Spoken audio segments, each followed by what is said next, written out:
but I admire it. When I drive it, it literally shrinks around you.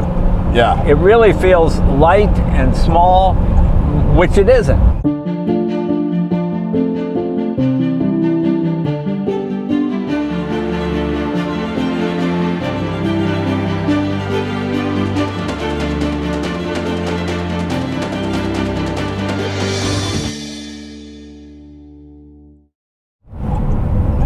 So, Jay, you often make the statement that the end of a technology is so much better and so much better accepted than the beginning of a new technology. Well, oftentimes the last days of old technology are better than new technology. I wouldn't say this is a case of that. Well, this is one of these, I don't want to use the phrase end of days, but this is the stated last of the internal combustion engine Lamborghinis. So this is... And this is a great motor. Please, don't. Yeah. This dates all the way back to the Miura, all the way back to the 60s. This would be Lamborghini's version of the small block Chevy, or Jaguar's version of the twin cam 6. I mean, it's a legendary motor that has powered the finest and best looking and fastest. I mean, yeah, it's a wonderful engine. It's great. It's just not my thing. I mean, you know, you can't love all the cars the same. And I admire it, and oh, that's good. I understand why people buy it, but I'm not someone who wants to make an entrance. You know, I mean, it's rather if it. Well, it is a funny thing. I mean, you mentioned the fact you're not one to make an entrance.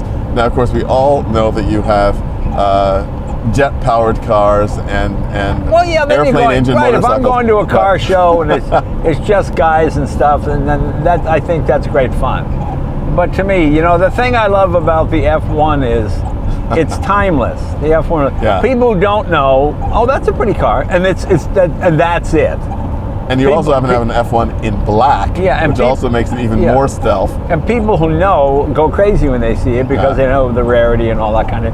And that's what I like. I like people appreciate for what it is, not what it appears to be. Well, you know, it's interesting. When you think of supercar, if you're not a car person, this is usually what you visualize. An outrageous color, the sort of this unusual sort of styling. Some people call it atomic insect look. I don't know what you call it. There's no subtlety to it. I don't like the fact that it's not a dual clutch transmission. I don't like the way it shifts. I mean, it's a brute force. I mean, this is a sledgehammer. Subtlety is not the intention of the manufacturer in this car. I mean, I can admire it and appreciate it. But I liked, you know, to me, I'm the biggest fan of early Lamborghinis. I like that early Italian styling when there was a feminine side and a masculine side. You look at the Miura, you have those masculine haunches over the back, then you have the eyelashes at the front. You know, just that kind of thing. And to me, the most attractive cars are the ones that have both masculine and feminine. I've never met a woman yet who didn't like an XKE and think, oh my God, what a pretty car that is, what a beautiful car, because it does have a masculine and a female. You know, this is not my type of car. I don't like driving a letterbox. I don't like always having one wheel on the yellow and the other wheel on the white on this side. I mean, it literally takes up the whole lane. It is a car which is designed for presence. That's what I mean. When I go out to eat, I take the little Fiat 500, and if I do give it to a valet, they park it fine. There are people who love pulling up and making an entrance in something like this, and it's not really my cup of tea. I can admire it and appreciate it, but it's not something I enjoy. It's a little too look at me involved with it there. But well, it's an interesting point that all the things that you bring up are the things that also say that the manufacturer has succeeded in their design brief. It's a car designed to be very present, very much in your face. The color, in fact, in this particular example, is a very special thing. The color is Viola 30. Violet 30, which is this wonderful purple Right. that was first introduced on the Lamborghini 30th anniversary Diablo SE. Right. And so this is in homage to that car. One of the things I have to say about Lamborghinis, especially modern ones like this Aventador, is at least it is a car that delivers performance, that matches the look. It's not Yes, all it does. look. It's not as the true. Texans And say. It's not all hat, no oil. And I have to say, since Lamborghini's been taken over by Audi, they do an incredible job. Fit and finish, they're reliable, they're dependable. The Hurricane, a fabulous car. That's my favorite one. My favorite one actually was the Balboni, because that was a manual transmission, rear-wheel drive. And yet it sold okay, but not like hotcakes. So obviously they're doing something right, and I'm the one that's wrong. But it's just a matter of personal taste. I mean, I get the feeling if I pull up in this, women go, "How old are you?" Oh, okay. You just feel like it's a little too flashy for me. But I admire it. When I drive it, it literally shrinks around you. Yeah. It really feels light and small, which it isn't. That is, I think, the magic of the modern Lamborghinis, the high performance models.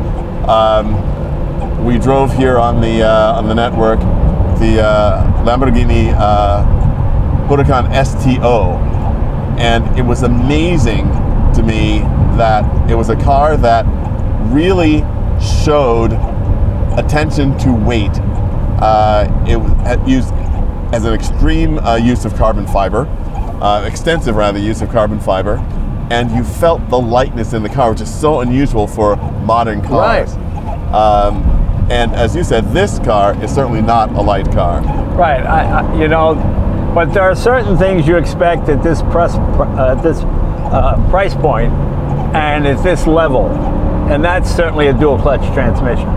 I think if this car is let down by anything, is it a torque converted transmission? I guess no, it's single clutch. Single clutch. Okay. And that's one of the things I think that, again, was a deliberate decision on the part of Well, that's what they told me. management I remember to give it a more Our customers want present, to feel yes, that, exactly, want to feel that kick. in the back. I don't buy that. you just want to beat the other guy in the race, and you do whatever you got to do. But again, it goes back to the intent of the car. It's not intended to be smooth and gentlemanly. It's intended to be a little raw, a little rough. Well, it is a very different and very compelling driving experience. We talk about brand identity a lot. Right. And Lamborghini has established a very strong brand identity. Right. And you do feel it in this car. But I like what the English call a Q-ship. A car that appears to be, well, that's a nice car. Oh my God, once you drive it, you know what I'm saying? And that's what I like. It's like, it's a difference between you're dating a woman and she's wearing some Paris chic couture, and then somebody in a leopard skin halter top and a miniskirt. You go, oh, okay, this is a leopard skin halter top and a miniskirt. Yeah. I'm very conservatively dressed in gray wool trousers and a nice quiet That is the male equivalent of a halter top and a miniskirt. I don't even know how I can follow that. That's but right. the interesting thing too is the fact that you get, this is probably, to be fair to this car, probably the least desirable conditions in which to drive it. On a wet road. Well, here's my thing though, there are some cars you just want to drive regardless of the circumstance. I don't like the fact that the road has to meet certain expectations for the car to do what it is I want it to do. When you want to drive it in all conditions, We've had experiences with cars where it doesn't make any difference. It just handles all of them well. And this handles well, and you can't use all the power. It's incredibly quick, but if you go through a speed trap and you're going 66 and a 65, you're probably going to get flagged in this because it makes such a statement, It absolutely and which does. is good. I mean, it does exactly what it's supposed to do, and and it does that very well. it's just not what I look for, you know? It is, again, one of the things that if you're going to build a car like this, build it with a point of view. Right. And this car has a point of view Yes, and it expresses does. it quite well. And also, it has surprisingly, I mean, for the performance, it's got 748 horsepower, which is also much more than the standard Aventador, 691. Right. So they wanted to make sure that they sort of went out with a bang. Oh yeah, no, I think it's impressive. It is the Italian version of a demon over a Hellcat. Correct. You know? Exactly. You That's know? very, very, very well expressed. Yeah. You know, and that's good if that's what you're looking for. The other thing I find extremely frustrating is parking one of these. You know, when if there are people around and you're trying to pull into a space, I mean, I defy you to parallel park this car. I mean, it's tricky. I think it'd be absolutely amazing to pull up to the Department of Motor Vehicles to take your driving test in this Aventador. I mean, these should be, I think, some sort of opaque glass. Get a little more light in here. Well, again, it's also... Are these removable? This is. Yes, it is. Oh, it is? Okay. Yeah. All right. Well, I think that makes all the difference in the world, too. It is an interesting point that Lamborghini, in its grand journey, started with cars, again, that Ferruccio Lamborghini wanted to make a statement, you know, I don't say against Ferrari, but sort of a statement that was sort of in a contrast to Ferrari. You've seen the 350 and the 400 GT, a car that has a lot more presence than the contemporary Ferrari 330s. Right. Wow. And then you get to the Miura, of course, which was just absolutely earth-shattering. And it's interesting that the Miura production lasted such a short time before the Countach was introduced. And the brand identity of the company has basically been defined by the Countach. Would right, you not agree? That's true. I think that's fair to say. But I think you had it right. I think it was designed to go against Ferrari. You know, Ferrari was responsible for more automobile makers going independent because, you know, Monteverdi got in a fight with him, so he built his own car. Lamborghini got in a fight with him. I mean, everybody got in a fight with the guy.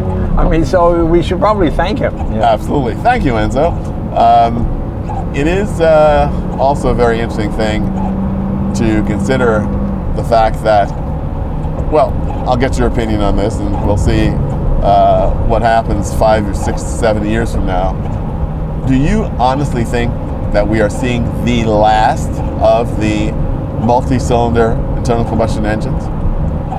No, I don't think so. I think you'll always have individual makers who want to make cars for those people that want them. No, I don't think it's the end. I think it's the end. I agree. I agree this is probably the last one of these big V12s they'll build, just because they're not viable anymore. I mean, you build it because it's the biggest, the fastest, the smoothest. Then somebody comes an electric motor and does all those things for a tenth of the price. What do you do now? You know, so you bought it for a specific reason. Now somebody else does that better, quicker, faster. You know. Well, it's also the sort of the inevitable downsizing of power that we've seen. You know, you can get as much usable power and exciting power out of a properly designed V6 as you once got only from a V12. Right. So, and again, I think that not being an engineer or a product planner or head of a car company, just Jay Leno's partner in crime, I think that the performance arena for the internal combustion engine is in some sort of a hybrid setup where you get the best of both worlds. Well, I think the internal combustion engine will become what the snowmobile or the jet ski became. It'll be recreational purposes. You'll take it out on weekends. You'll go to car meets. You'll do rallies. You'll do things. But in terms, for example, in Los Angeles, I have to run around all day, go one side of LA. I use my Tesla. It's maintenance free. It's faster than anything I have, and it's a quick charge. Fine. I mean, that's really what I use. And when I want to go out on the weekends, I'll take out my Fraser Nash or any one of those cars, old Corvettes, anything, and I really enjoy them. and I think that's what will happen. Well, I think that there will continue to be an everyday use for the internal combustion engine, again, especially as I said in the hybrid mode, because of the places where infrastructure will still lag behind, and the driving needs of people that need to cover 100 miles in a day. But I think we're close to 1,000-mile battery. I think it's when everybody's sights at this point. The technology is moving so quickly and so fast. I mean, it's only 15 years ago they said it would take 75 years for companies to switch from internal combustion to electric. It turns out to be just 8 years. By 2030, most everything will be electric. What the 1,000-mile battery will never give you. Never give you is that sound. Well, that's true. But you're also, it's funny. To me, the absence of noise can be as fascinating as noise. It's that thing in the middle where you just kind of lose interest. You know what I mean? I mean, I'm waiting for the first action movie that has an electric car chase where it's literally, almost like knives cutting through air. It'll be interesting to see if anybody does it.